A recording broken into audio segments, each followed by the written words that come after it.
آنکھوں والے کھائیں گے نہ کبھی یہ دھوکا، آپ جیسا کوئی۔ تو ہمارے سارے پکوڑے والوں کو شوق چڑھا ہوا، رمضان آئے پکوڑے وکن گے، سموسے والے آندے پہ رمضان آوے سموسے وکن گے، جتیاں والے آندے پہ عید آوے جتیاں وکن گیاں۔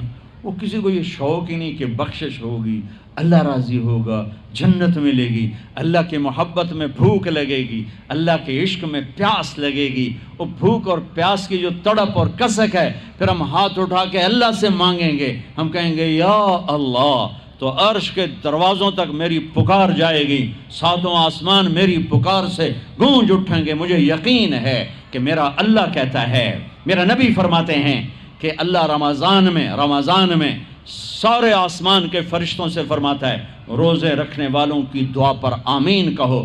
عرش کے فرشتوں سے اللہ فرماتا ہے میری تسبیح چھوڑ دو، رمضان کے روزے رکھنے والوں کی دعا پر آمین کہو، آمین کہو۔ عرش فرش میں گونج اٹھتی ہیں میری دعائیں، میری صدائیں، میرے نوحے، میرے گریے ہلا دیتے ہیں۔ اگر بھوک پیاس میں مزے آ رہے ہوں کہ واہ یا اللہ تو نے کہا تھا نا، دیکھ میں بھوک سے بیٹھا ہوں۔ اس لیے افطار کے وقت دعا کیوں قبول ہے؟ افطار کے وقت کھانا سامنے ہے، پانی سامنے ہے، اور آواز کان لگے ہوئے ہیں سائرن کی آواز پر، تو اللہ کہتا ہے یہ فرشتہ، یہ میرے بندے، کھانا بھی سامنے ہے، پانی بھی سامنے، یہ کیوں نہیں کھا رہے، یہ کیوں نہیں پی رہے؟ بولو کہ یا اللہ تیری محبت، واہ واہ میری محبت، چلو تم گواہ رہو، میں نے معاف کیا، چل میرا بندہ مانگ، کھانے سے پہلے مانگ۔ وہ وقت مانگنے کا ہوتا ہے، پکوڑے کھانے کا نہیں ہوتا، سموسے دھکن کا نہیں ہوتا۔ سموسے، پکوڑے، کچوریاں، سیون اپ، جام شیری، روح افزا، 500 چیزاں تو اندر پا لیندے ہو، سارے روزے دی تباہی پھیر کے رکھ دیتے۔ ایک مہینے کے لیے اوور آلنگ ہے، ٹیوننگ ہے، ٹیوننگ، تھوڑا کھاؤ تھوڑا کھاؤ تھوڑا کھاؤ، ٹھنڈے شربت مت پیو، ٹھنڈے شربت مت پیو افطاری کے وقت، بعد میں پینا تو پی لو، این افطاری کے وقت اپنے اوپر ظلم مت کرو۔ سارے دن کا انجن گرم ہے، ایک دم اس کے اوپر برف پھینکتے ہو، تھوڑی دیر صبر کر کے سادہ پانی پی لو، نماز پڑھ لو، پی لو، جام شیری پیو، سیون اپ پیو، جو مرضی پیو، ٹھنڈا پیو، گرم پیو، جو مرضی پیو، لیکن عین روزے کے وقت بچو تلی ہوئی چیزوں سے، کراری چیزوں سے، مسالے دار چیزوں سے، ثقیل چیزوں سے بچو، ہلکا پھلکا رکھو پیٹ کو، ہلکا پھلکا، تاکہ روزے کا مقصد حاصل ہو کہ جسم پاک ہو، غلاظتوں سے، گندگیوں سے پاک ہو، صاف ہو۔ ہاں، اور اپنے دل کو بھی صاف۔ رمضان میں سب کی بخشش ہو جاتی، سب کی، 4 نہیں بخشے جاتے، 4 آدمی نہیں بخشے جاتے، 4 قسم کے مرد عورت، سب کی بخشش ہو جاتی، سب کی، 4۔ اللہ تعالی ہماری حفاظت فرما لے۔ کسی بھائی میں یہ عیب ہے، ابھی سن کے توبہ کر لینا، شراب پینے والا، مستقل شراب پینے والا، رمضان میں بخشش نہیں، ماں باپ کا نافرمان، ماں باپ کا نافرمان، بخشش نہیں۔ ماں باپ کے نافرمان کے لیے تو میرے نبی نے کہا کہ اللہ ہر گناہ کی سزا موت کے بعد دے گا۔ ماں باپ کے نافرمان کو یہیں سے شروع کرے گا اور آگے تک لے کے جائے گا، یہاں بھی سزا دے گا اور آگے بھی سزا دے گا۔ صرف ایک گناہ دنیا میں ایسا ہے، کفر شرک کی سزا بھی موت کے بعد، زنا شراب جوے کی سزا سود کی موت کے بعد ہے۔ ایک گناہ ماں باپ کی دل آزاری، دل دکھانا، اللہ یہاں سے یہ سزا شروع کرتا ہے اور آخر تک پہ چلاتا ہے اس کو۔ میرے نبی سے پوچھا گیا یا رسول اللہ قیامت کب آئے گی؟ آپ نے کہا اللہ کو پتہ ہے۔ کہ کوئی نشانی بتائیں؟ کہ جب ماؤں کو ذلیل کیا جائے گا قیامت آ جائے گی۔ ماں باپ کا نافرمان۔ تیسرا کون ہے؟ رشتہ داروں سے لڑنے والا، کبھی بھائی سے لڑا، کبھی بہن سے لڑا، کبھی خالہ سے، کبھی چاچے سے، کبھی مامے سے، کبھی تائے سے، کبھی پھوپھے سے، قریبی رشتوں سے لڑنے والا اور تعلق توڑنے والا، اس کی بخشش نہیں ہوگی۔ چوتھا کون ہے؟ کینہ رکھنے والا، کینہ، شحن، ایک ہوتا ہے بغض، ایک ہوتا ہے کینہ۔ شحن، بغض شحن. بغض کیا ہے؟ بغض کیا ہے؟ کہ مجھے انصر بھائی سے نفرت ہے، یہ بغض. اور کینہ کیا ہے؟ کہ میں ان کو نقصان پہنچانا چاہتا ہوں، نفرت کے ساتھ ان کے ٹانگیں کھینچنا چاہتا ہوں، اس کو کینہ کہتے ہیں. تو یہ 4 برائیاں معاف نہیں ہیں. ہاں کوئی توبہ کرے تو سب معاف ہو گیا، سب معاف ہو گیا، سب معاف ہو گیا. تو اللہ نے ہمیں رمضان کا مہینہ دیا ہے، جہنم کے دروازے بند ہو جائیں گے، جنت کے دروازے کھل جائیں گے، فرض 70 فرض کے برابر ہو جائے گا، نفل فرضوں کے برابر ہو جائے گا.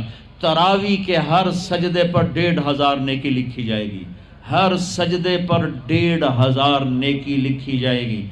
20 رکعت 40 سجدے 60,000 روزانہ. یہ تمہارے کلب ایدا پٹھا جا نہ ہے کی نہ ہے میں نے حالی تھی نہیں سر لگی ہے تھی آدھے کی ہو، چلو جڑا بھی نہ ہے ٹھیک. یہ بہت بڑا کلب مجھے نظر آیا. یہ یہاں باہر ایک چھوٹا سا پرچہ لگا دیں کہ جو یہاں آ کے تراویح پڑھے گا ہر سجدے پر اس کو 150 روپیہ دے، 150 چھوڑو 15 روپے دیے جائیں گے، ہر سجدے پہ 15 روپے دیا. ایتھے ویکھا جی لڑائیاں کیویں ہوندیاں. اے سارے پوترے دادیاں نو چاہتے لے آون گے، دو ترے نانیاں نو چاہتے، نانی ٹر آج تراویح تینوں پڑھاون. دادے نانے نو پوچھدا کوئی نہیں، انہاں دی عید ہو جاونی. تسی ایدے اعلان کر کے لکھ دیو بے جڑا ایتھے آوے گا نا انہوں اسی فی سجدہ 15 روپے دیواں گے. ایتھے پھر چھوٹے ویکھے جے کیویں چل دے. او میرے نبی، او میرے نبی، او میرے محبوب، او میرے پیارے اور میرے اللہ کے پیارے دلارے راج دلارے، وہ کہہ رہے ہیں او میری امت 1 گھنٹہ لگا لو، 1 گھنٹہ 40 سجدے، ہر سجدے پہ 1500 نیکی، 60,000 نیکیاں. اور ہر سجدے پر جنت میں ایک سرخ یاقوت کا محل، اور ہر سجدے پر جنت میں ایک درخت جس کے نیچے 100 سال گھوڑا دوڑ سکتا ہے. اتنے تھوڑے وقت میں اتنی کمائی. اب 8 تراویح پڑھ کے آدھی مسجد خالی جا رہے ہو، کتنے جا رہے ہو؟ کی کرن جا رہے ہو؟ کوئی کام نہیں. 8 پڑھ کے جوتا اٹھا کے جا رہے ہیں. اے بھائی پڑھ دو، سال کے بعد آیا ہے موقع اللہ سے لینے کا، اور ہر سجدے پر یہ کچھ اللہ دے رہا ہے. اور پھر جب آخری رات ہوتی تو اللہ فرماتے ہیں میرے فرشتوں، میرے بندوں کی رات کی تراویح اور دن کا روزہ، اس کے بدلے میں نے ان کے پچھلے سارے گناہ معاف کر دیے. اور آسمان پہ ایک فرشتہ اعلان کرتا ہے یا باغ الخیر ابشر و اقبل، اے بھلائی کے چاہنے والے آگے بڑھ خوشخبری ہو، اور اے برائی کے کرنے والے بس کر اور واپس ہو. اور اللہ کا عرش مستقل پہلے آسمان پہ آ جاتا ہے. عرفات کے دن صرف عرفہ کے دن پہلے آسمان پر، لیکن رمضان میں پورا رمضان عرش پہلے آسمان پر. اور میرے اللہ کا اعلان ہے کوئی بخشش چاہنے والا، ہے کوئی توبہ کرنے والا، ہے کوئی رزق لینے والا، ہے کوئی سوال کرنے والا، ہے کوئی دنیا اور آخرت کی حاجت لینے والا، ہے کوئی مانگنے والا. ہر وقت اللہ کی طرف سے اعلان ہوتا ہے اس مہینے کو بناؤ، دنیا کماؤ، حلال کمانا. کوئی میں تو ویسے ہی مذاقاً کہہ رہا ہوں، ہر ایک دنیا کمانا کوئی منع تھوڑا ہی، حلال کمانا کوئی منع تھوڑا ہی ہے. لیکن ایسی کمائی میں نہ لگو کہ روزے پہ زد پڑے، تراویح پہ زد پڑے، تلاوت پہ زد پڑے. میرے نبی پاک صلی اللہ تعالی علیہ وسلم رمضان میں قرآن کی تلاوت بڑھا دیتے تھے. قرآن رمضان کا سب سے بڑا وظیفہ، جی کوئی وظیفہ دسو، کوئی وظیفہ دسو. لوگ پوچھتے ہیں جی رمضان کا کوئی خاص وظیفہ بتا رہا ہوں. رمضان کا خاص وظیفہ قرآن کی تلاوت، رمضان کا خاص وظیفہ قرآن کی تلاوت، قرآن کی تلاوت، قرآن کی تلاوت. جتنا پڑھ سکتے ہو پڑھتے جاؤ، پڑھتے جاؤ، پڑھتے جاؤ، پڑھتے جاؤ. میرا ایک ساتھی ہے مولوی ثناء اللہ، وہ ایک دن میں پورا قرآن ختم کرتا ہے. ایک دن میں پورا قرآن، ایک دن میں پورا قرآن. پورے رمضان میں 30 قرآن ختم کر دیتے. سوائے اس کے بیمار ہو جائے تو کوئی بیمار ہو جائے تو 10 پارے، ورنہ پورا قرآن رمضان، قرآن پورا قرآن. تو چلو ہم پورا قرآن نہیں پڑھتے، کچھ تو پڑھو. سارے سال نہیں پڑھا، کچھ تو پڑھو. رمضان کا وظیفہ قرآن کی تلاوت، رمضان کی تسبیح قرآن کی تلاوت. رمضان کی خدمت، روزے افطار کرواؤ، سحری کھلاؤ، افطاری کراؤ، غریبوں کو مدد کرو، زکوٰۃ دو، اپنے مزدوروں سے کام تھوڑا لو، گھر کے نوکروں سے کام تھوڑا لو۔ اور رمضان کی سب سے بڑی بات، آپس میں بغض سے دل صاف کرو۔